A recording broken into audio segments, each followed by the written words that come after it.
ডাকসু নির্বাচনকে ঘিরে শিক্ষার্থীদের মনে কাজ করছে উচ্ছ্বাস। আমি যদি প্রশ্ন করি কেন?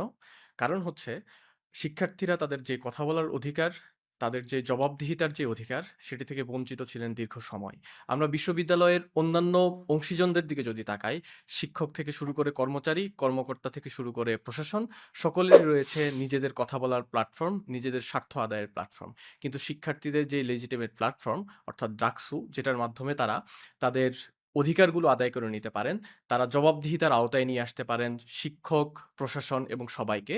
সেই প্ল্যাটফর্মটি দীর্ঘদিন ধরে অকার্যকর ছিল। ডাকসুর অন্যতম একটি কাজ হচ্ছে শিক্ষার্থীদের স্বার্থ রক্ষা করা, বিশ্ববিদ্যালয় প্রশাসন থেকে শুরু করে অন্যান্য অংশীজনদেরকে জবাবদিহিতার আওতায় নিয়ে আসা। আমাদের প্রতিজ্ঞা হবে, ডাকসু হবে শিক্ষার্থীদের স্বার্থ আদায়ের প্ল্যাটফর্ম এবং একই সাথে এই ডাকসু অন্যান্য অংশীজনদের জবাবদিহিতার মাধ্যমে এই বিশ্ববিদ্যালয়কে শিক্ষার্থীদের স্বার্থে কাজ করার জন্য যেই বিষয়গুলো নিশ্চিত করা দরকার, ডাকসু সেটিই নিশ্চিত করবে। আমরা বিজয়ী হলে আমরা প্রতিজ্ঞা করতে চাই, শিক্ষার্থীদের স্বার্থ রক্ষায় আমাদের সর্বোচ্চটুকু দিয়ে আমরা কাজ করব এবং প্রশাসনের জবাবদিহিতা নিশ্চিত করব।